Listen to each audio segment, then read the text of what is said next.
ఎడారిలో సెలయేర్లు మే 23వ తేదీ.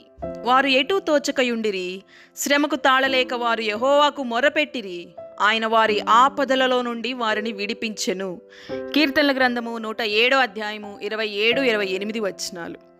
ఎన్ని తాళం చెవులతో ప్రయత్నించినా తలుపు తెరుచుకోపోతుంటే నిరాశపడకండి. తాళం చెవుల గుత్తిలోని ఆఖరి తాళం సరైన తాళమేమో.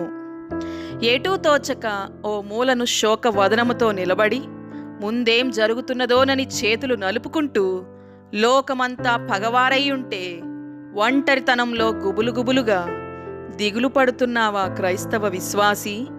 ఎటూ తోచక నువ్వు నిలిచిపోయిన ఆ మూలే దైవశక్తి కనిపించే మహిమావేదిక. ఎటూ తోచక ఓ మూలను దుర్భరమైన బాధ కలిగిస్తుంటే, ఇక సహించలేనంటూ మనసు మూలుగుతుంటే నిలబడిపోయావా? ఎడతెరపి లేని శ్రమ కృంగదీస్తుంటే, కళ్ళు చీకట్లు కమ్మి ఒళ్ళు మొద్దుబారితే, ఎటూ తోచక నువ్వు నిలిచిపోయిన ఆ మూలే క్రీస్తు ప్రేమ ప్రకాశించే మహిమావేదిక.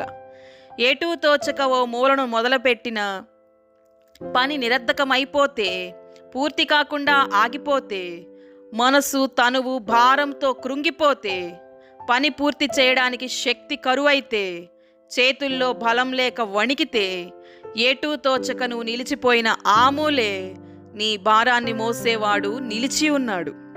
ఎటూ తోచక ఓ మూలను నిలబడ్డావా? సంతోషించు. ఆశ్చర్యకరమైన అద్భుతాలు చేసే శక్తి, నిన్నెన్నడూ విడనాడని దైవశక్తి, నీ అడుగుల్ని వెలుగులోకి నిస్సందేహంగా నడిపించే పరమశక్తి ఎదురు చూస్తున్నది నిన్ను ఆదుకోవడానికి.